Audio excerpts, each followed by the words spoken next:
The word gospel actually means good news. It comes from the Greek word euangelion. We get our English word evangelism from it. It's just good news. And we could use some good news about it now. We've heard the law. The law continues to work at us, condemning us. It seems there's no way out from under the law. Well, it seems that way because there is no way out from under the law. The law is always there condemning us. And no matter how hard we try to keep it, we're failing. And it'd be very, very depressing to live your life under the law, because eventually you'd realize there's no hope. There's no hope. So, see, the law is powerless to do something. It's certainly powerful enough to condemn us, but it has no power whatsoever to take away that condemnation. Now, Romans 8, verse 3 puts it this way. What the law was powerless to do, and that it was weakened by the sinful nature, God did by sending his own Son in the likeness of sinful man to be a sin offering. Remember, the gospel is what God does. It's God's action, what God has done for us, what God continues to do for us. And Romans 8:3 tells us the law couldn't do it. The law could not do it. Not because there was a problem with the law, but because of our weakened sinful nature, our spiritual DNA of sin.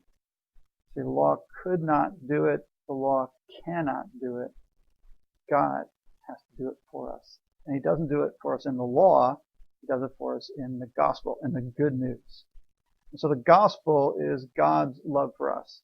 It's God's love for us shown in the person of his Son, Jesus Christ. Now, since the gospel is good news, we know this. The gospel doesn't make any demands on us. As soon as a demand is laid on us, we're back under the law and we're back under bad news. We're back under condemnation. We're back in that realm of failure. The gospel has no failure in it. It has no bad news in it. It's good news. And so it makes no demands of us. There's no requirement on us. It's all been taken care of for us in Christ.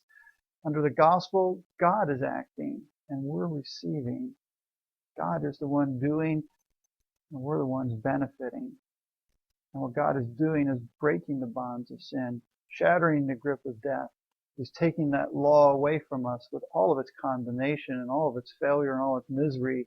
And instead, he's placing it on his Son, who becomes a sin offering for us and brings us the good news that God has reconciled himself to us through the cross. The theology of the cross. What a contrast to the theology of the latter. The theology of the cross, even though it sounds, burdensome, even though it sounds horrible and depressing, is really good news. It's a good news of our freedom. It's a good news of our forgiveness. It's a good news of being reconciled with God. It's a good news that God doesn't require anything of us because he's done it all himself so that we can be reconciled